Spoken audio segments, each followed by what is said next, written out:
All right. Well, firstly, thanks everybody. I appreciate this opportunity to talk. It's obviously a pretty politically intense time we're living in, and I think the talk that was chosen has a lot of really interesting lessons for us going to this period. So I'm going to try and focus a little bit on that, and hopefully that will generate some discussion.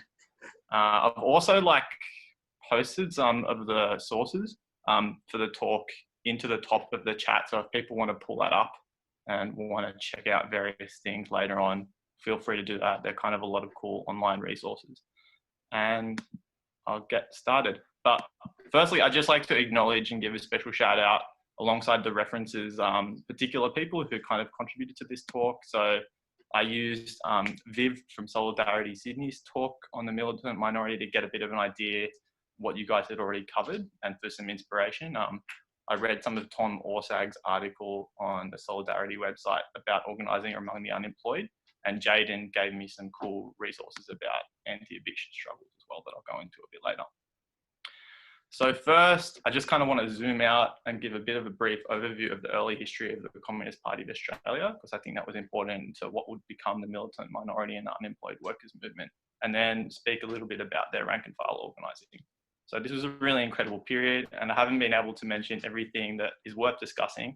If people want to add points, hopefully we can do this in a discussion. But as Faye was saying, if something needs clarification, please feel free to ask in the chat box. It could be clarified there, or we could talk about it later.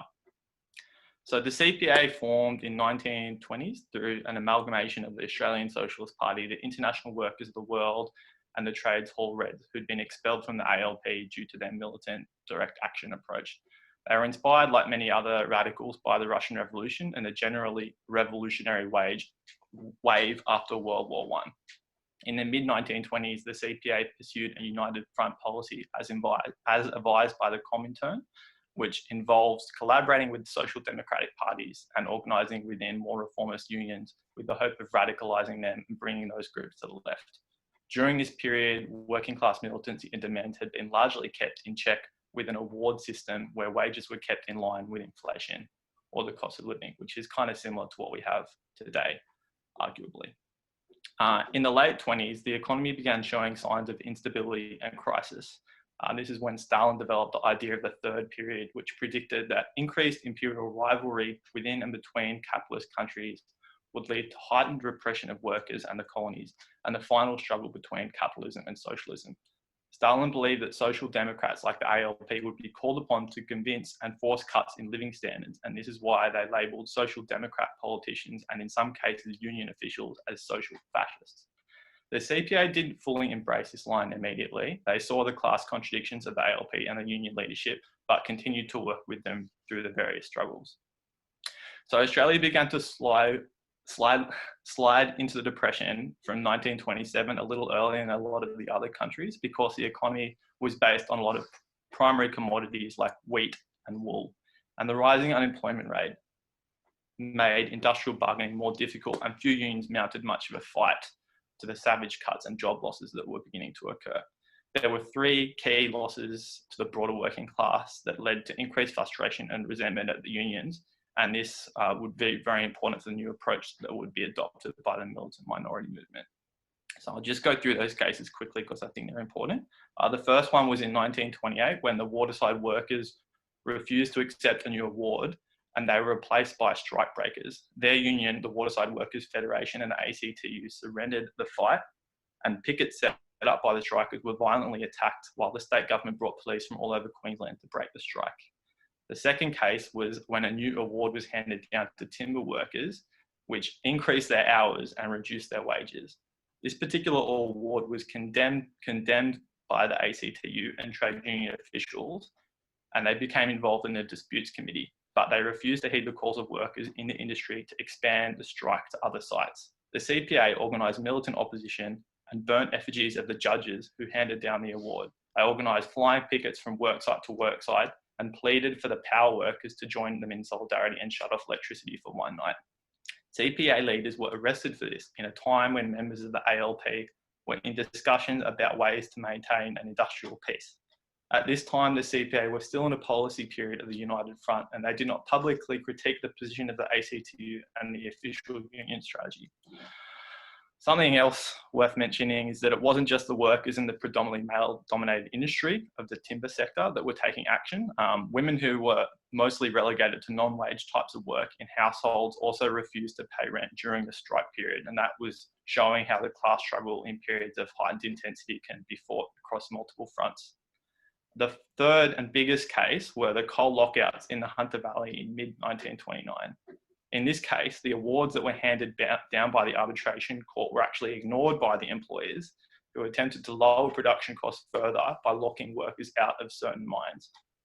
The response from communists and the tightly knit coal communities was to extend the lockout and the strike. The state government used the police to open coal pits with volunteer scab labour, and this led to pitched battles and people who were shot, wounded, and in some cases killed by police. The miners held out on strike for 1 year by collectivising their money and food supplies, but their savings were eventually exhausted. The CPA threw members into the militant struggle there and won respect of the coal communities and workers, even though they were defeated. The miners were the last group of workers who had resisted the capitalist and state offensive at the beginning of the Depression. And while class struggle intensified during this period, the struggles were mostly defensive rather than offensive, and the strike rate and union membership after this period began to go into decline. A lot of people were frustrated by the union officials and the ALP who were overseeing the country fall into depression, and some workers were willing to fight against that trend.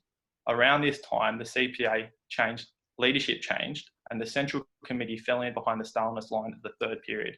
This had its flaws, but it was also a wake-up call for communists to go out amongst the workers and develop an independent political and tactical approach to the ALP and the unions. The United Front approach was not able to successfully build workers' power in those new conditions. As the economic troubles worsened, the arbitration court enforced wage cuts between 10 to 30%, alongside increased police and penal powers to enforce this. The union strategy to fight the wage reduction was ideological and appealed to the capitalists' interest by arguing that a cut in workers' living standards would reduce their buying power and ultimately affect the employers' profit rates.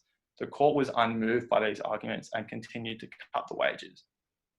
The unemployment figures continued to rise, and in 1930, the CPA founded the Unemployed Workers Movement, or the UWM.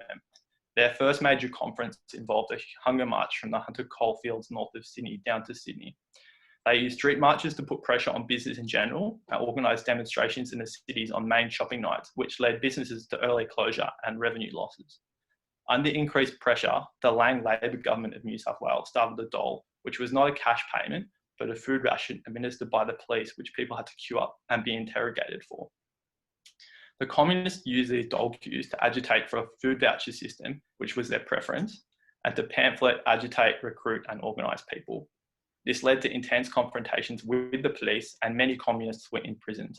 This approach did not seem sustainable, and they oriented to focusing on anti-eviction organising.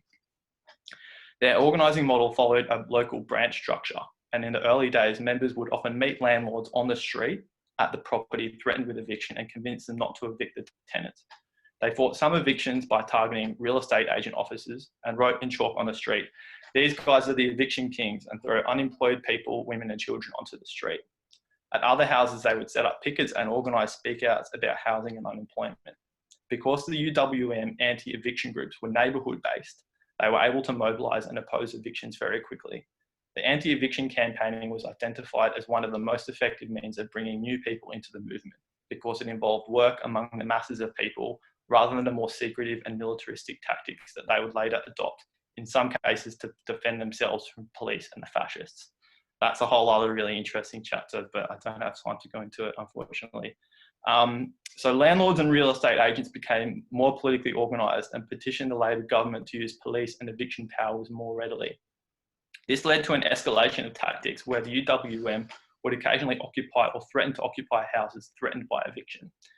They were forced to be reckoned with because they weren't afraid to destroy or damage property to prevent evictions. But by insisting on the right to shelter over the claims of property, they enjoyed substantial popular support, particularly because the sight of an evicted family's meagre possessions thrown onto the footpath became one of the most iconic and emotive images of the Depression.